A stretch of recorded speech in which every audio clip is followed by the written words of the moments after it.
Awusanfo mamunina Addo UTV so enie anwumre kase bo ayensa kane boaboa no eno na edu so ayede ebramo efri abeka junction sanso na DSTV channel 360 yenam so this way chocolate drink osudo hia any enso special ice and enso mu ode enemu eye kroji and afa special drinks and enso mu guahodo ukonanya to boase chiremu adope bia no wonbe bi ede amount sa enumeko ene afoforo enkaye na akambom asuasene ayedi enumere kaseboy ebramo na kasebo no de bedi mu akotini bi enie Amampeni abedieche Dr. Mamadu Baumia edensem atudwase kwantempon fofra obetumi ede dwuma osiketua ho ensem no omode abana edin no eye pe Ghana eno no obetumi afaso ede etubika se woni account of bank kra na obetumi ayisu sa kwantempon no mrashibedwafie chiame akasa de atudwase nya de amrashibedwafo bejeja wo ho ama aban enyumako state institutions no aye adwuma se party enyumako Sanso na ye kokro nkuma ne mpatampa nsemu nso a amanfo wo akomada na francho chese kro no nyoma enkoyi nti aban mehwe titiri lori akwan ne ade no omonhwe na omonye emfama wo sayeko tiobodom so a akuafo a wonum edua entosi ene woni etotobie no wom de atodwase nansen bo a wom enya no enkoyi kra wo de no kra nso eto nchen a wom ne ma no nso yento Ansembi ka we mu ho ana nwumre yatena sese kasebo ayedi premo ewo UTV so ya de nsem yi ebai medi adi Anim Addo mene Afia Adutwumwaa Morosa Afia yenran nsem no na yenhwe ensem a edimu akoten no dada no na afi yenikan yenhwe ensem na omampani abedi achi Dr. Mamadu Baumia edi nsem atudwase sabredi enhyehyɛ foforo na Bank of Ghana ene bank ahodo ewo my Ghana mu akabom edi aba edin edi eye pay Ghana anase Ghana Pay app eno eye app a ko Play Store si ukita mobile phone nko ade a obetumi enya bi enye ade a ewo se wo account of bank bi na mum se wo ye adwuma kase bi anase woni bank di nsa wo so kwanya obefa so de abai fo kwantempon atumi atua obika ebeye mre ade ama no Bank of Ghana aboa asabre obetumi de adi dwuma eno anse be dial *707# na afi Play Store no so no wadi nsembisa na chi uwia eno ano no wetumi afa sa kwantempon no so na wodi adi sikasem ho entotoe. One of the biggest challenges we faced as a country was the huge unbanked population. For a long time, over 70% of the adult population was unbanked. However, thanks to reforms in the payment system that have introduced electronic payment channels, we have significantly reduced the unbanked population. But I know we can bring it down further, and one of the channels to achieve this is through digital financial services. So I'm particularly excited that the banks have closed their ranks and come together to introduce a shared electronic wallet, which has been christened Ghana Pay. I see this as a huge avenue for the banks to rapidly bring more people into the banking space. Ghana Pay takes care of the bottlenecks associated with the opening of formal bank accounts, so the banks should be able to use the Ghana Pay platform to massively reduce the traditionally unbanked population. As a government under the able leadership of His Excellency Nana Addo Akufo-Addo, we will continue to create the enabling environment for such innovative products to be rolled out. And I firmly believe that this whole digitalization drive is going to be the next job and wealth creation avenue for our teeming youth. Let me therefore encourage our youth to develop an interest in ICT in whatever form. Indeed, with the implementation of the mobile money interoperability, the GH link, universal QR code, and the Ghana Pay, I can say that Ghana has one of the most inclusive payment system architectures in the world. It is just amazing and almost incredible to witness what the central bank, working with the banks, GIBs, and the telcos, has been able to do in just the last 5 years. I have the honor and privilege to declare the Ghana Pay duly launched.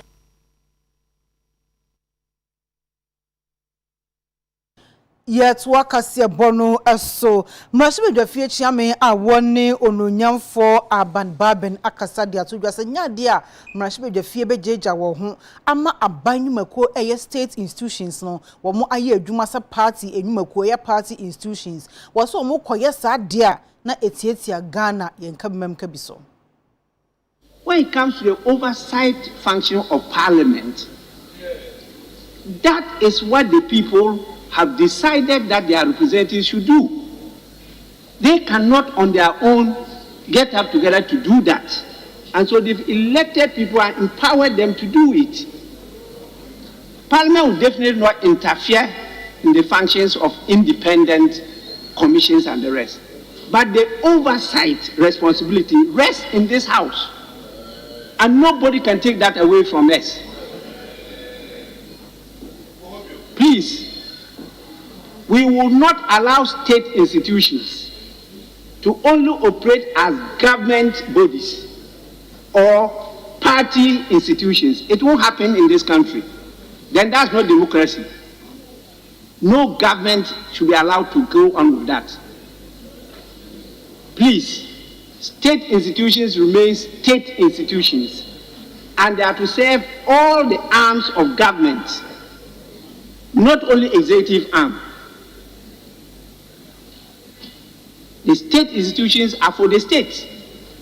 and that is why there is the emphasis in us strengthening the state institutions.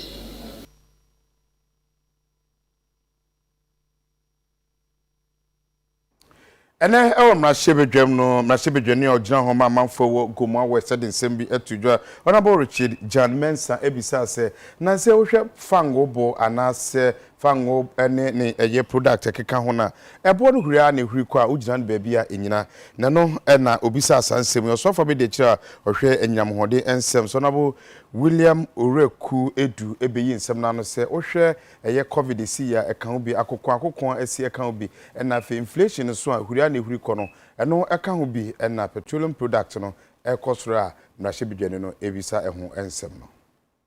Mr. Speaker, I rise to ask the Minister for Energy the cause or causes of the incessant hikes in the prices of petroleum products in the domestic market and what immediate steps government has in place to mitigate the effect of these prices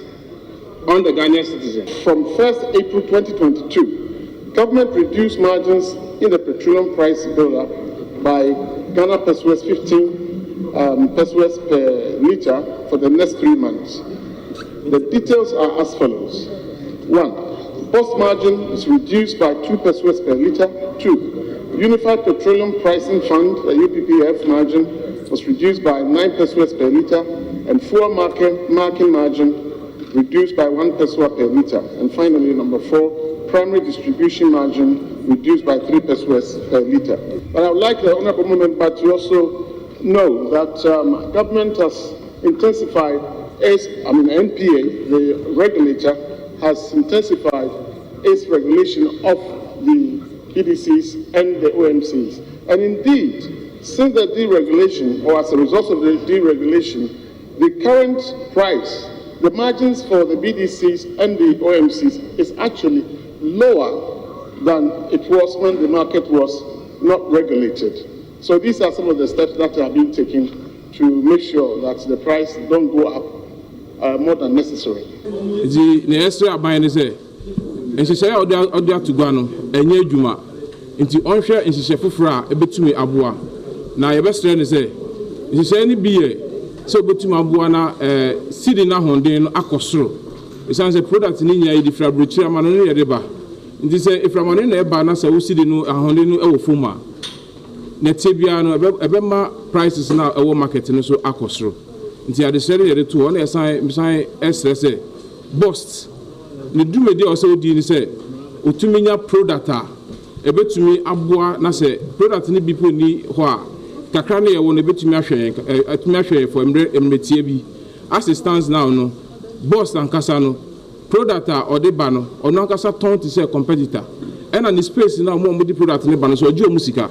oni pa kuno di product no gu sika obetua no obesan di ato French petrol price ne so eno so emma price no ekosoro nti ne yesra aban say ombo modern na on fa hye papa ngo akwan mu a ebeboa na sidi na honde no atumi ejina ne nan so na ama ohawa sidi ahonde na de ma petrol price na kofo na wasan boa na de bia no boss etumi kura product a ehun ko nya se sa de chi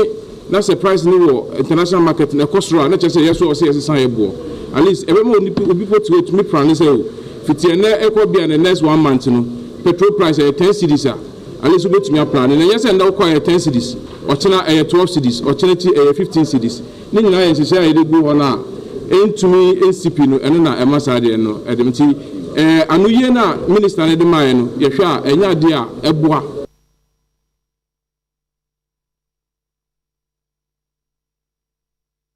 Enano edwade etwam ya ena Islamic Senior High School ewo Kumasa Santimantem School for no eti wo hugu monten so se wonom eyo yekere ekwowi asa prosifo a wonom ehwe osoma oyekere natumi aye boko asumdwe kwanso no wom kototo tie gas man koda bebru aduonu enum ekona du asanso no wonom ekolapse na chese eni enyan wei ena Asantimantem soafo no nyamfo Simon Osemensa apan koda ne nyina achew se de siye no antwaye omonhwe emfanche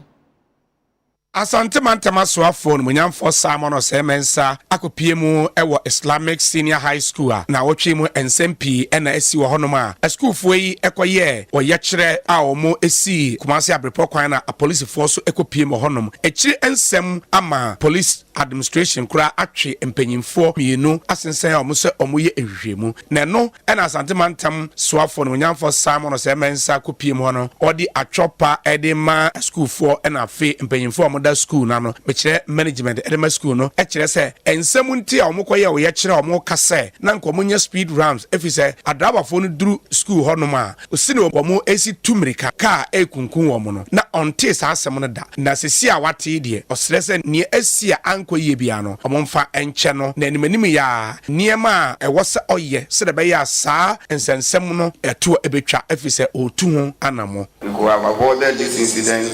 if the communication had gone on right. I wish to tell you that yesterday was the first time I heard communication has gone requesting for even ramps in front of this. The assurance we are going to give you today is that we are going to follow up wherever the request was sent to, and I will take it up myself to ensure that the urban roads will come and fix those ramps in front of us. We pray that this will not happen again. It shouldn't happen to you. It shouldn't happen to any school within the Ashanti region and in the country at large. Those who unfortunately were rushed to the hospital, we thank God that ultimately you've all come back to join us. Forgive us, whatever happened is an unfortunate incident, and we pray to Allah this thing should never ever happen to anybody in this country. As I stand here, I'm looking at angels. Very, very beautiful dress. And we were going to lose one of you. It would have been very pathetic. And we thank God such a thing never happened. All that I will tell you, the leadership of the students, anytime you have any challenge, anytime you have any issue, my doors are always open. Regional Chairman Edema Coalition of Concerned Teachers Association Ghana eye owura kense anyimedu eso ekopie mo honoma ode nsem we etu edwa. They say the students in mood no it's okay for academic work, but we condemn the acts of the police service in no uncertain terms. When you are dealing with inquiry say na omo inquiry, you don't have to use a minimum force and the enroll kosibai. In the force police service no yes de senra IGP no ebaha no mbekasa police for no so mu yejuma omo anso na ya omo de asumdua san ba next time no omo nhwe se enkoye ade bia ebehadwe.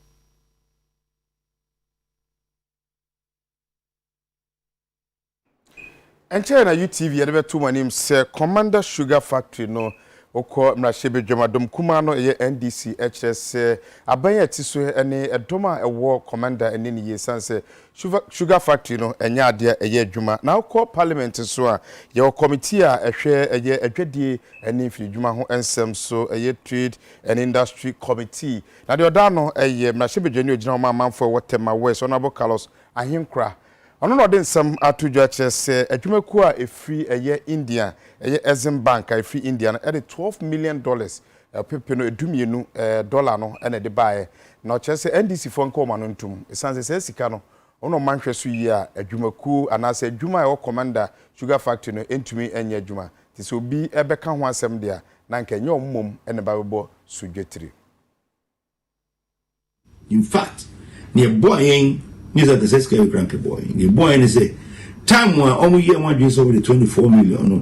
no my I know much break. On say you have a election. And the Montreal trouble you trouble be na say Bibia Kuya, Mumbrana for 24. And Penny Empire trouble and MPP Babe. One no more and I say Senka India is in for you, Mr. Comedy 24 no cracker, 35 no. Emma, yes, I 60 as 70 million comedy for only saying. By President Kufuado, because there be say engineers who could them say, and Nemas 37 now. Yes, the machine, no, and Sana Yumano. Say, young fancy more 24 million mobile and Fanazanka. Niasha Wanko a Kahun, send a winmabo Kahunia. I am uncle for Kana Gana Dika and a gun at Yakasi and a gun at Yakasi. Says 35 million on my impose on my 5 million 5 years moratorium. Say Yemfa and Sishisi and Shanyoma and Fenesi Chiliventon at least after 5 years and I can young for Solibia started. That time, Omjis can young Mutia. Say 5 years poor, maybe make 5 years poor, Omji loan 2014. And then you started to a saloon, a city factory in this way. And yes, and then you say, you know, to through a Gugana for any $35 million there, G loan, say they a city factory. No, and in before, I almost say $12 million, and a summer machine CSC ever cost to, it will cost more than that. Sikaka way. Making AES engineers don't say, machine with the ground para. And you mamma kuma 37B, and you are sanction. I said, shim and son machine will play to me. I say 60 Juma. Internet say, Sabine possess a machine here, Juma. As I bind to Sako Bobsia for 4. No, the baby shim. Na and son machine I Juma. Some flash MPP are buying. Get ye by crossing about a team free Juma. One day, one factory, can we recommend a crack ye no free because it was a common sugar factory. And the yen a better one can say Bibisa. Nanso so, say be a kwa jibisia for Abeka 35 million yen waji as a usual 12 a machine a year baby on your cafe. Ye be pet da. Na yako factory ho. Any minister of trade. A pepper engineers areas of one of the swag home. One way so Koyana would be their phone in a befrem. I'm going to win actually. Yena yanko shall be a commended to CC. Minya finance for Crack on the country a car, Sikayometria on this particular project this year. Yen fan started my SSC Moka.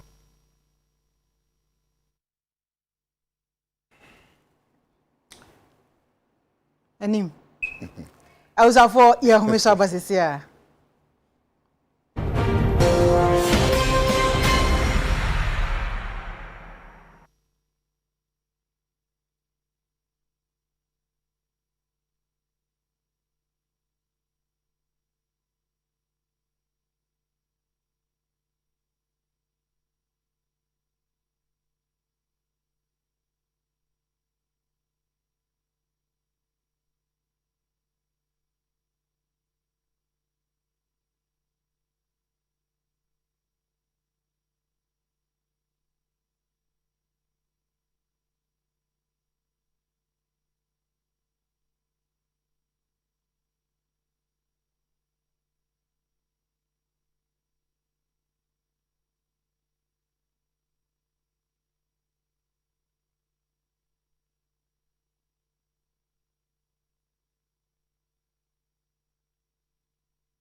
Abza from Makwaba yetwa dwumadi no eso. Yetwa sudia na amanbo eye Ghana Meteorological Agency wo mo di amanbo apie anwume ya na nsemo mo ka nyina ne se ene anadwi ensuo beto papa ensuo mu odene ebeti egu anadwi titru ene mpoano na afenso enkran kasoa Cape Coast ene takrade wo mo chese ensuo anu odene beto anadwi ewo ho pa wei ana o kyerem se enu nti omanfo a eti mia honom no ya wono modien so beye ahweye titru ni woni a akosi wadan akohan adan ewo mia hodua ensuo ewo eye flood prone areas wonom no monye ahweye na saa ensemi na atorenche mu aboafo ko nadmu wo nso akasa ho amemu no wode to saafo nyinanim se eni die mada baabi a wotene wunim se ensuo to a eha adwen ensuo to ebebu ekam chese yiri fawo eha wa adwen tete wo pa ade ne eni die mada bomodin se baabi a ho odin baabi a wonim se ensuo to a eha adwen bebre no bomondin se enye anwumre ubekokọ nom se de beya ubeba wo nkwa wo ma ene wajapade nyina eho eban na no sansem we no director communications emanadmu anedin edi Owura George Ayisi ene de ato edwa eno nti ebekọ ahoma no so na ye ni Owura George abonkomo kakra ede afa ho beme na sortimenka UTV anwumre kasebosu ni madwe kama joso mini aba Afia Adutwumwaa na oho ye de what the other my Ejuma so koyie not moboko onu say you to na ejuma na sorry no ane dia yegusu sisia jo mo eso waje so be me na yenko matwetwe no so ensema Ghana Meteorological Agency edi Bernard Musu edna no atum asese de wo bo manfo nyina kokotitru ene woni atete miahodo a ensuo to ha adwen eyirifa wo mo no na most state bibi se saafo no wo monko higher grounds they should move to a higher grounds and need dem ada eno no wo patches na sese na nadwi saafo na wo tete miahodo ensuo to no ma wo nda mu fia na Mini Afia azana metro asa ejuma no wacheche ni nyina emu dada wa kansem ni nyina okay waboaye but enya sa na ye patche senior etie no enu se nsuo no to anadwe senior metuo kana na chese the how beba omo chi sa mia na wadi kan aboboso no flood prone areas no nti ye de kokobo ma mo se be ya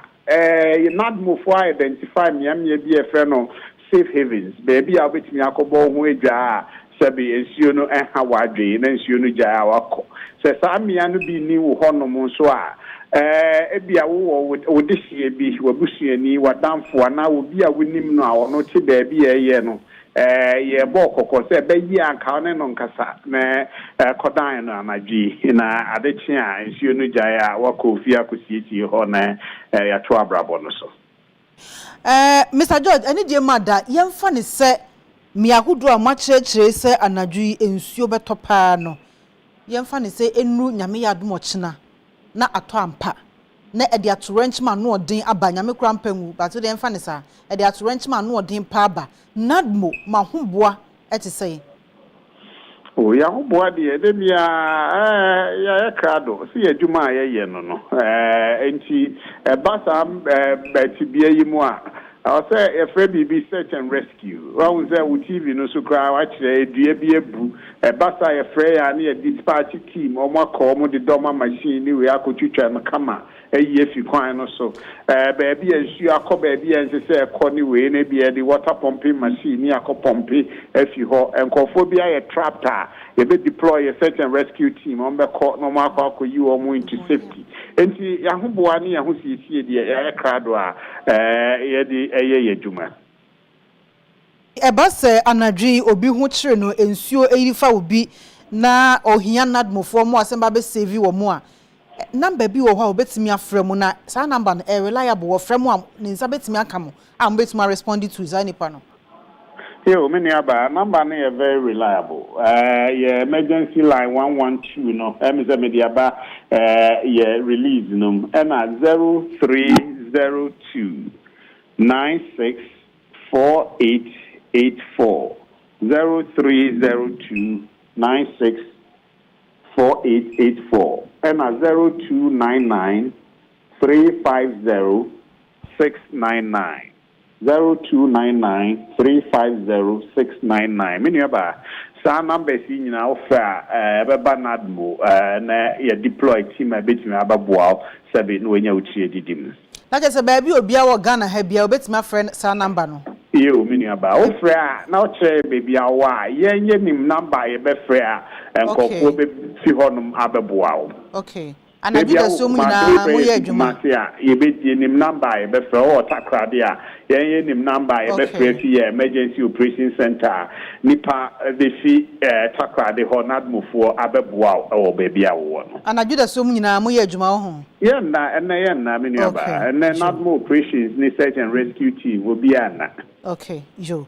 All right, you see, you better ask Papa Nichi. Yes, yeah, that's a miniaba. Joe, I was for who caught Nadmo at Renchemo Buafo Equanuma, Director, Emma Communications, Sunny Dean, Eddie Ora George, I see, and you know, I just come on.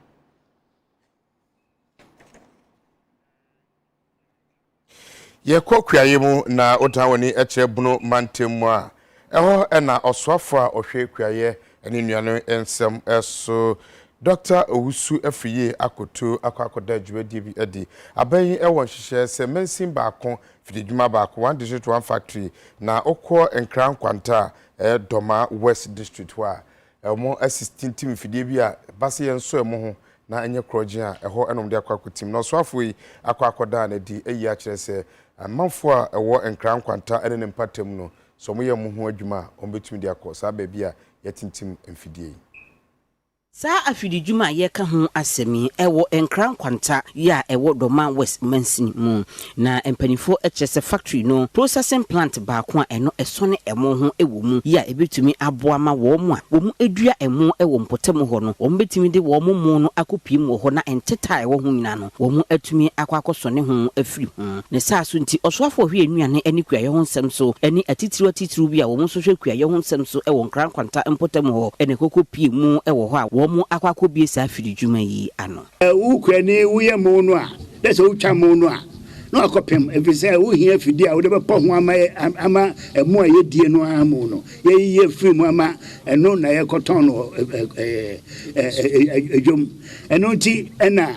aban edesika a enye ketwa asisi sa milsi ewo mahu bi wo western region central region baby bebre amahu se yesisi aban yesisi sa factory ebedru ho no mucha mo no a na se wu twa ma obi no abeto padi no no akomele no anya ho faso ubetimi de abaha aba mele wu wi a yabe charge usika ketwa bi na emo no amu a no ya po ho awie no ne bo no ewosro se de be amonso mbenya ho mfaso eno achi na production manager emasa afiditwuman eye factory Hansen Afia so echechirem sesesia no wo mo ewo akade entese machines ahodo a wo mo betimi de adwuma ewo ho ntine obi a wodo ma West a odo emo de obetimi ede na fudie abepiem wo ho ama wo mo adi ho dwuma ama no marketers nso wa ha school feeding for wa ha na other stakeholders omunso bia ba be apply say start adwuma on be ba be farm farmers no mamu fansha mutim and alligators no mamu fansha mutim say mo de mo ne ba ha hwan na ebeto ye won crofo government you mo be ba rounds abeto mo no nti say hia ne say wo de mo ne be ba na mo no yaso na pese factory ne to na yema osika na so de mo no kwa ye beye so one so person de mo no ko outside ko ton wo mo no so a ye beye ye kwanya ewo ho maw eno achi na osoafo ya okopie mu ewo Doma empotem a Doma de ye nyina yenim se eye Ghana National Association of Poultry Farmers for wo mu dodo no ano ewo Doma ho no nti no woni omo ehia ye kwadwendwen kwan ahodo metimi afaso na eye poultry feed no ne bo ene ho sensem nyina no wo mu atumi adwendwen ho planting for food and jobs no production increase buy no na eba moba eno anse eniema bi asisi o wiase man nyina no na affect yen enti no mempese se be mobadwini se awusanfo yesan etwe ho abasesia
Yasa makwaba eba America se boy so yetwa ensem no so amamo. Afi Green Ghana project a yenam so edidua enua dodo no a ewo omemu no yenya ne ntie se Ghana Oil Company GOIL wonum e de 500,000 Ghana cedis na aso asene. Sa achedie we no ya potoka sem ye beka se donation no GOIL for ene empanimfo a wo mo ewo ho no mo ka mo bo mu a wo mo ye se ade bi ebetimi aboa ama oman yi atimi atumpon no wo mo de wo ho behim enu nti GOIL e de delegation ya opani a oda wo mo ano eye group CEO Owura Kwame Osei Prempe o kan wo mo ho bia wo mo de kopie mu ewo deputy minister for lands and natural resources honorable Benito Owusu enchen na opani wo no na ye chairman Emma National Green Ghana Planning Committee enti na se fata se ombekọ ne nase na wo mu de donation kase yi akwakomo omo sika no ano som 500,000 Ghana cedis na omo asem a wo mu ka nyina ne se Green Ghana project anase initiative no aban ede aba no eyade ebeboa ama oban yi atumponte ne metete saa no GOIL fo wo mu empese omo yi omo ho afiri mu a wo mu ejina saa so ede saa sika yi akoboa saa project yi to plant 20 million trees would really be greening Ghana. Those of us who travel a lot, we go to major European cities, they look like gardens, trees everywhere. You come here to our country and we cut down trees. So if there's a government that has brought such an initiative, we believe that it deserves every support. Our trade is selling fuel, diesel and petrol. We know that they pollute the environment. That's why the whole world is moving towards green fuels, cleaner fuels. So we believe that if 20 million trees are planted, if the fuel that we put in our cars pollute the environment, the trees will help absorb the carbon that resides in it. Our oxygen will be cleaner, and you can have a healthy life. That's the reason why GOIL decided to come in strongly and support the ministry and government. So, Minister, we are here this morning on behalf of the board and management and staff of GOIL to present a check for 500,000 Ghana cedis to support what you're doing and to tell and assure Ghanaians that GOIL is offering a group of place for everybody. We sell the best quality of fuel in this country. Our 95 and our diesel sometimes 10 ppm, the sulfur content so low so that we reduce the pollution in the system. So if any Ghanaian wants to buy fuel, the best route is to go to GOIL. And apart from that, when the money comes, we think Ghanaian, we are with you. Enwachi eno opani ya ono na ye oswafo abedi chihwe ensase ene obade ne pa atwa ye ho ahia so ye ono aso na ye chairman Emma National Green Ghana Planning Committee no honorable Benito Owusu so eda GOIL for ase ewo adefefa wo mu abeyi. As we have received GOIL here, we also acknowledge contributions so far from corporate bodies who have contributed, and also some have pledged. And as we mentioned their name, they remember their pledge and then they will fulfill their pledge. We know some of them have contributed by even planting. But then whatever they've planted, we need to also help them to survive. So it's important they bring something so that we can pass on that little they've given to us in terms of helping those who will be looking after the seedlings to get them survive.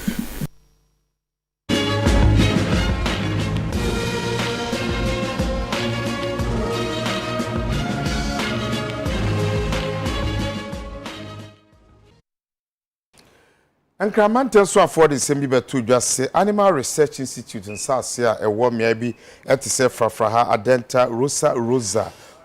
Commando, and Afia Katamanso, New Legon, 2020 Community, Mighty Joint, and Afia Baba Junction. amanfo a sansase ye ne ma research nsase omo sisi adan wo so no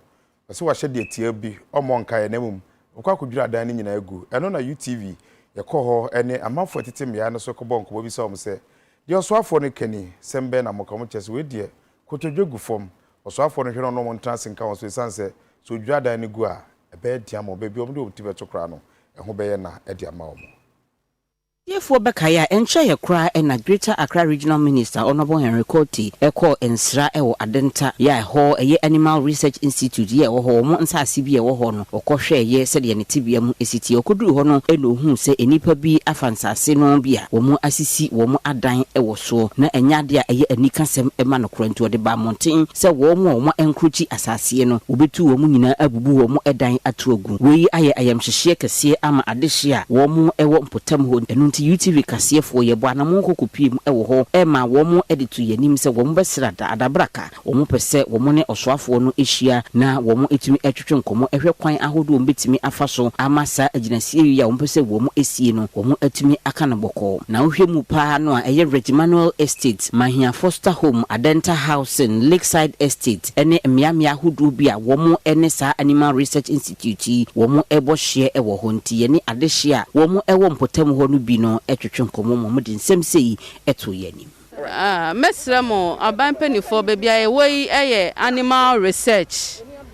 Foster Adenta ne anyante ye se penifo edani abre se omo ba bebudan wa ha ne ebesremo ensa dansa ye nkwala ni tie sremo mutu ye ni bebia ye bekọ we de edi koto se ne esremo mufo mo ni to ye manenim ye se ye mutu ya ye ni da so nyina asate se ne magye ya kra e free yensem no nso se ye nim asema ye beka kire aban nti apacho na ye pa ache original minister empenifo Adenta municipal empenifo epo mu nyina ache omo hwe no mo mbra asem we mu bi se o mutu ye se ni bebia beko biem ya betena no almost 16 to 15 years ni aye wo kromu anomo sana woni regional minister woni research for no ahia woni omo ahia no yesu yesro wa Adawuma ombra ye area ha na behwe ye no nsu ye de ye nhia na won so bi ye problem no maye enye sa ye nhunu bebia ye befa sa BBC obi ani bebia okọ aban wa Adawuma that full committee hunu nipa kura obohu won no kura oyembe hyew ti ya wa Adawuma ya da wa se aban bo na bra na ye nhia wa nti se ne e pa aban chew no se aban no onye nhyehyɛ bi so betumi di ayi asase de aman because ahanu aye kro dada kufuo tam ana o kan say aban asase a onye bibia wo so no obeja ama busuafo no aban afri kufuo tam kufuo abasin ko atames abasin ko na Addo nso aba so ma awan so koi ana na Addo nso aba enti say regional minister say oba be bu har mu agu ba na so yenim say na Addo de obi a otie mmobro wa asem enti ye pa na cho na Addo de yes sir so won hwe ma regional minister mebu ye dan ngu sa so obubu ye dan ngu a ye be ye mmobo ye ba bi kwa enda enti yes sir so enti ye pa cho release man release man kan for sa release man so that ha police station na ha light wa ha bibia ha no mo nti apacho ha community nti na ya pacho yesrew de ya akwara de apacho na obepacho na de wo nenum na wa su efre ne papa te papa fo no yesu frɛ omo se omo hu ye mbobo na yeso ye doso wa ha ye kurom apacho na apacho wo te won peda na omo mbra na ye no omo nye de ye mfa adwe nye se ye da ho a ye behu no na ye jurugu we de ye kotoje ye bu kotoje da form so idea original minister honorable court ye pan cho what one side of the story per se ye no so one be share landlords no now until a side of story so that we can sit on a table and negotiate something idea me per se me ye pan cho ye pa president Nana Addo say he should come in so that we can sit down and negotiate on something idea metima kawo honorable court action no. We know that we have encroached on this land, but we have been here for so many years, and people have already built their houses, and we have nowhere to go. So we are just pleading with the government, at least to come to our aid and then assist us. That's all what we think we can. Awusuafo Kasiebono SC na mekai musemitino S Nash Beauty Care wo mu ene yeye Nash Beauty Care ewo Bubuashi Old Station wa ne number no 0244 52 41 51 0244 52 41 51 oya de pa ana atade no nso West Closet na ede ma me ono nso ewo odoko traffic technonia na se wansu ni enu ti kowe na kope atade no bi eto Mede Anim Addo mene Afia Adutwumwaa